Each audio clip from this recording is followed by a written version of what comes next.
Estamos a 4 minutitos de las 9 de la mañana. Es momento de darle la bienvenida a la doctora en Ciencia Política, Fernanda Boidi. Bueno, para hacer un análisis de dónde estamos parados de cara al balotaje del próximo domingo. Bienvenida, Fernanda. ¿Cómo estás? Muchas gracias, buenos días.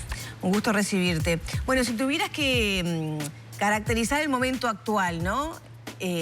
Rumbo a las elecciones del próximo domingo, ¿qué podrías describir del actual escenario? Y es un escenario incierto. Es un escenario incierto. Vos me decías, para hablar de dónde estamos parados, yo te diría dónde estamos parados, con signos de interrogación. Porque estamos en una etapa muy activa de la campaña, con mucha presencia mediática de los candidatos, algo que no habíamos visto con esta intensidad y casi que no habíamos visto de cara a octubre, con mucha presencia territorial también de los candidatos y de sus equipos que lo respaldan, de la coalición republicana, de otras figuras del Frente Amplio también, y estamos en un escenario entonces también de mucha incertidumbre, porque las mediciones de opinión pública muestran un escenario de paridad. Y en ese sentido, ¿tendremos un escenario similar al de 2019 con esa incertidumbre el domingo del balotaje, de no poder decir que hay un ganador? ¿Podría suceder eso? Podría suceder. ¿En este escenario de incertidumbre? Podría suceder. Las mediciones de opinión pública de meses atrás, que mostraban escenarios que en ese entonces eran hipotéticos, ¿no? Mostraban una marcada ventaja de Orsi sobre Delgado, ¿sí? Pero eso se le preguntaba a las personas cuando todavía no teníamos los dos corredores finales, digamos, aunque lo más probable era que fuera Delgado. Pero esa distancia se ha ido achicando. Y de hecho, entre las últimas encuestas que se han manejado, en algunas de ellas, incluso desde la primera elecciones nacionales a la segunda, ha habido una reducción. Y tenemos un conjunto muy grande de electores indecisos y otro conjunto grande de electores que se manifiestan por uno de los dos candidatos, pero no con un grado de certeza alta. Es decir, que estoy más o menos seguro que le voy a votar, pero podría cambiar el voto. Entonces, eso genera una situación de mucha duda respecto de qué es lo que pueda pasar, porque hay gente que va a definir su voto ese día probablemente. Y hay otra gente que ya lo definió pero no tiene ganas de decirlo también. Entonces no sabemos exactamente qué es lo que pasa ahí. ¿Crees que el debate pudo haber condicionado a algún votante para un lado o para el otro, generar más incertidumbre? A ver, los debates tienen efectos siempre, pero son efectos no muy grandes, salvo que haya un evento significativo en el debate, y no son efectos directos. No es que, ay, dijo esto, lo voy a votar.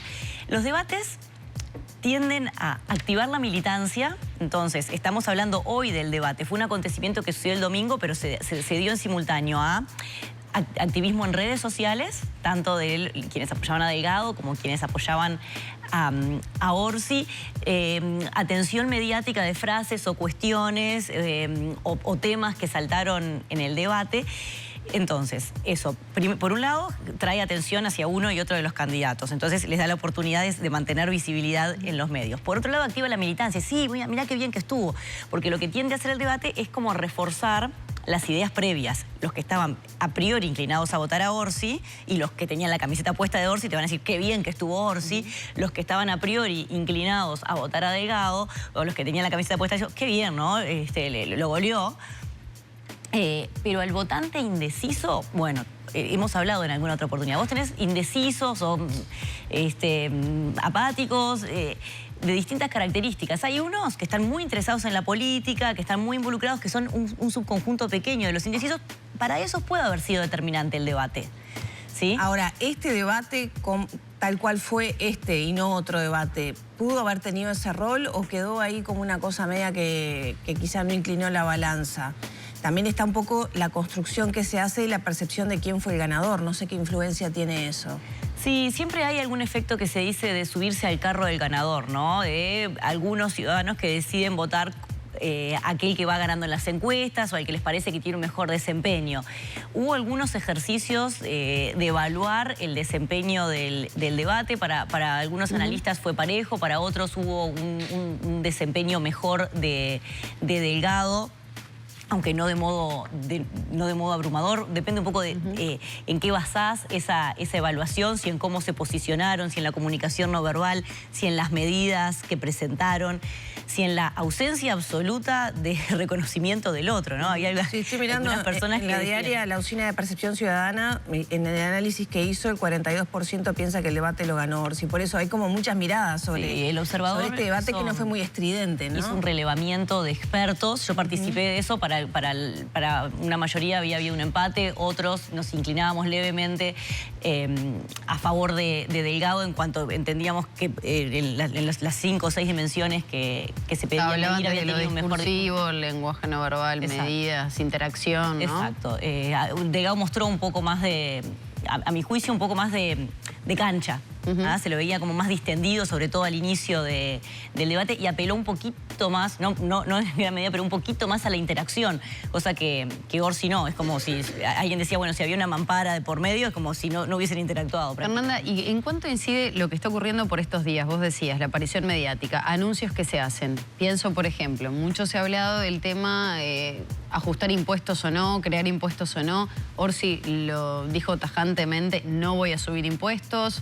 Lo dijo en entrevistas también, yo voy a ser el presidente. Por otro lado, Álvaro Delgado, el otro candidato que de alguna manera estuvo muy presente en la crítica, por ejemplo, en el debate al Frente Amplio y sus gestiones y en cómo ha actuado en este periodo de gobierno, pero al mismo tiempo las últimas horas diciendo que le gustaría integrar a representantes o dirigentes del Frente Amplio a su gabinete o al Ejecutivo. ¿Qué pasa con esos anuncios que se hacen, esas medidas? ¿Tienen incidencia en la población o no? Yo creo que de parte de los candidatos buscan tener incidencia en la población. Y tengamos en cuenta que los candidatos tienen múltiples audiencias, ¿sí? Por un lado tienen la audiencia del núcleo duro de su militancia y a la gente que necesitan trabajando para ellos, para reclutar, primero para que los voten, o sea, para que no se vayan a fugar al voto en blanco o incluso cruzar la frontera y votar al contrincante, digamos, pero después para que tengan herramientas para convencer a otros, ¿sí? Esto es una cuestión de derrame, pero al mismo tiempo que tienen que hablar con esa audiencia, con ese núcleo duro, que es como su núcleo primario de apoyo, tienen que tratar de convencer a los que están más lejos. Entonces, necesariamente tienen que tener diferentes, no necesariamente diferentes discursos, pero sí distintos mensajes para calar en distintas audiencias. Y esto es un poco lo que estamos viendo. Y eso hace que a veces se caiga un poco en la contracción. Vos dirías, bueno, Orsi diciendo no voy a subir impuestos, pero el Luna diciendo no, es un poco demagógico decir que no voy a subir impuestos. Bueno, porque tal vez su equipo económico, bueno, ojo que entonces hay que atender distintas audiencias y esa tensión la vemos permanentemente. Hay un conjunto de votantes a priori inclinados a votar a Delgado que son definidamente anti-Frente Amplio. Pero hay otro conjunto de personas que razonablemente puedo entender, bueno, el país está dividido, básicamente, en intención de voto, en preferencias por uno y otro bloque, y ninguno de los dos bloques va a poder hacer un gobierno excluyente, ignorando completamente al otro, o no debería. Y ahí me parece que cala un poco este discurso de Delgado de apelar al cambio de chip, de trabajar con lo que funcione en base a en lo discursivo acuerdos. Parece que puede llegar a después en los hechos se ve lo contrario, pero de los dos bloques, ¿no? Sí. La crítica constante, no, yo soy dialoguista, pero al mismo tiempo te critico, cuestiono. De un lado y del otro sucede, ¿no? Sí, sucede y eso posiblemente tenga un efecto no deseado justamente en la población a la que buscan atraer. Recordemos que hay un montón de indecisos que están totalmente por fuera de la política. Yo les decía hace unos minutos, bueno, hay indecisos que seguramente vieron el debate y tal vez para algunos de ellos pudo haber influido, porque le gustó más la corbata de uno, o por cómo habló uno, no necesariamente por las medidas de política, pero hay otros que a esto, o sea, que ya están hartos y prenden la tele y hoy dijeron qué suerte que hay noticias sobre Uruguay que jugó ayer y qué suerte que empatamos. Claro, pero 18% es lo que me dio cifra en su último relevamiento. ¿Creció esa masa de indecisos? ¿Cómo se podría caracterizar en esto que vos venís contando? Esos números de cifras, si yo no recuerdo mal, engloban indecisos y voto en blanco y anulado. Entonces son como Pero bueno, poblaciones he entendido diferentes, que pero puede significa que no cambiar. van ni a uno ni a otro. Exacto. Entonces, es un dolor de cabeza para las encuestadoras estos días porque tenemos mucha volatilidad. La política uruguaya no es lo que era, en el sentido de que era todo muy previsible. Ya lo vimos en las elecciones pasadas con la emergencia de Cabildo Abierto. Un partido que en pocos meses que nace, crece, se consolida y obtiene más del 10% de los votos. Y representación proporcional acorde, por supuesto, en las cámaras legislativas. Entonces, en Uruguay, más o menos la mitad de las personas tiene una identificación partidaria fuerte, pero hay otras identificaciones. Ayer justo lo discutíamos en otro espacio con colegas. Hay identificaciones que son sectoriales, ¿sí? Y entonces, tal vez haya votantes de COSE que no están dispuestos a votar a Orsi, votarán en blanco, al último momento tal vez decían votar a Orsi, se cambiarán de bando, votarán anulado, a saber. Hay votantes coalicionales que tienen una identidad que se ha ido desarrollando en estos 5 años, que es suprapartidaria.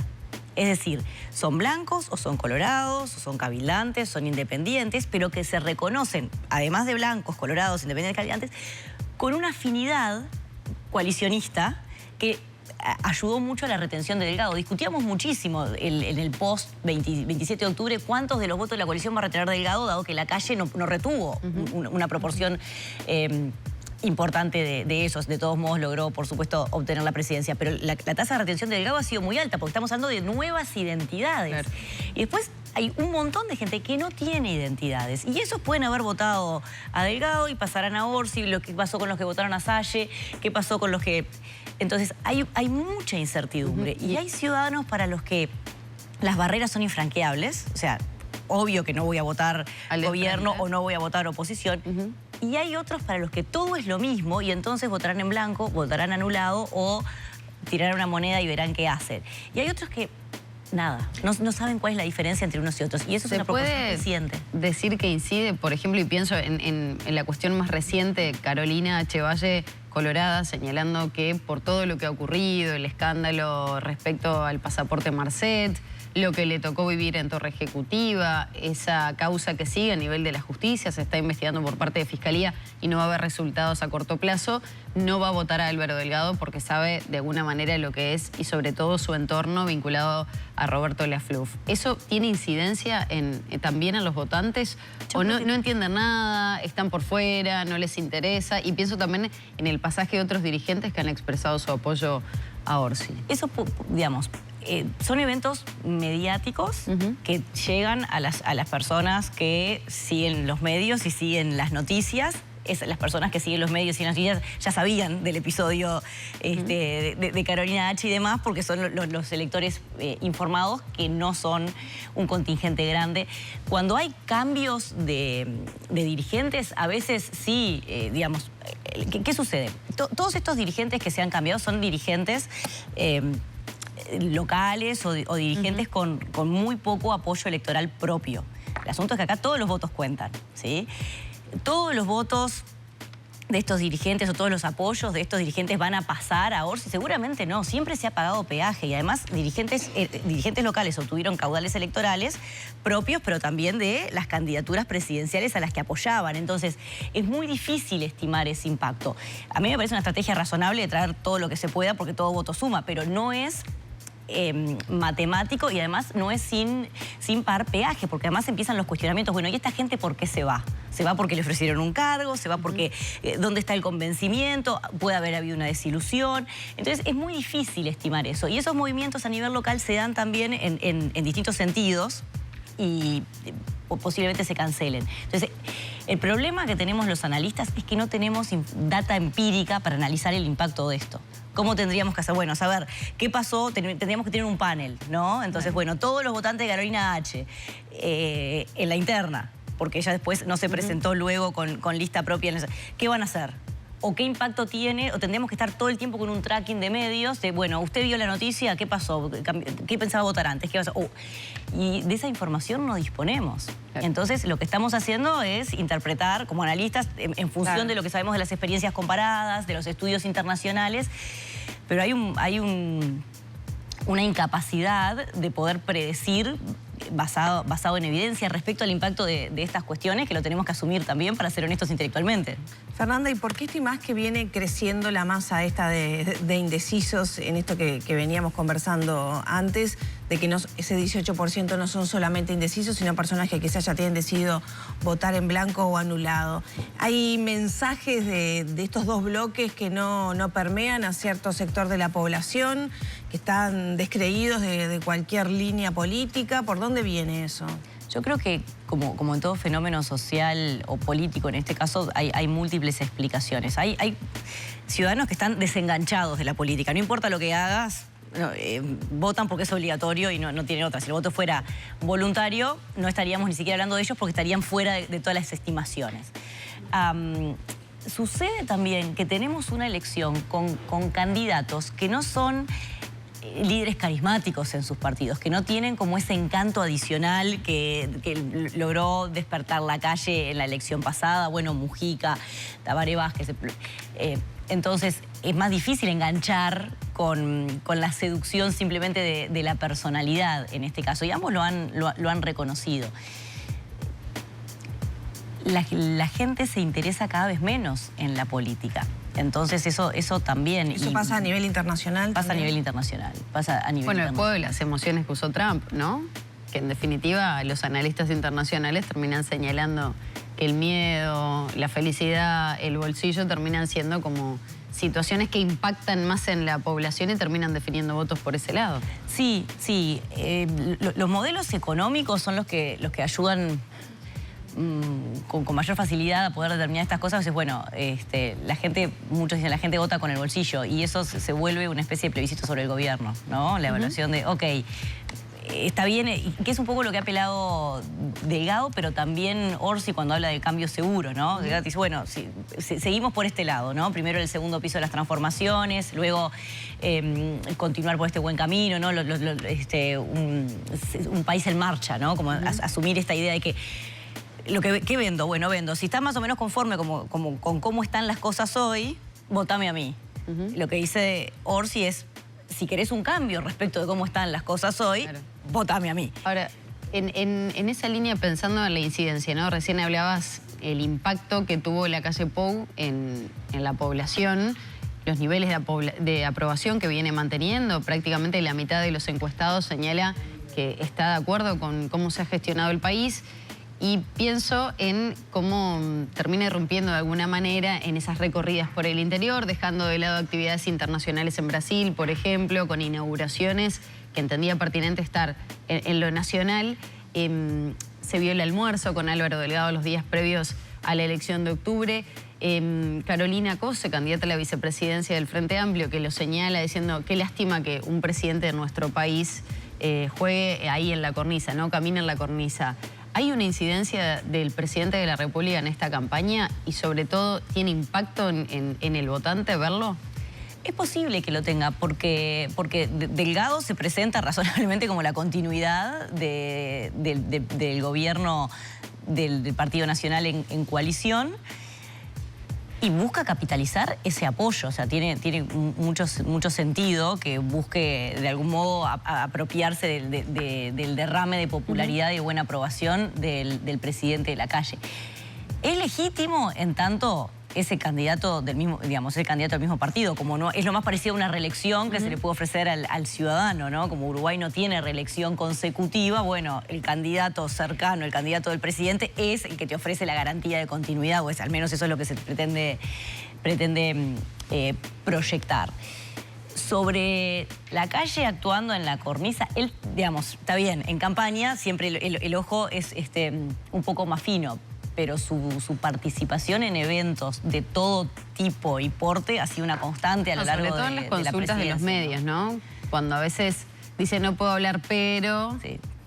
Eso no es jugar ahí al límite de las reglas y de la Constitución. A ver, el presidente no puede embarcarse en actividades proselitistas, ¿sí? Político-partidarias, pero perfectamente te puedo decir, estas son actividades de gobierno, ¿no? Y ustedes me preguntan y hay un juego ahí.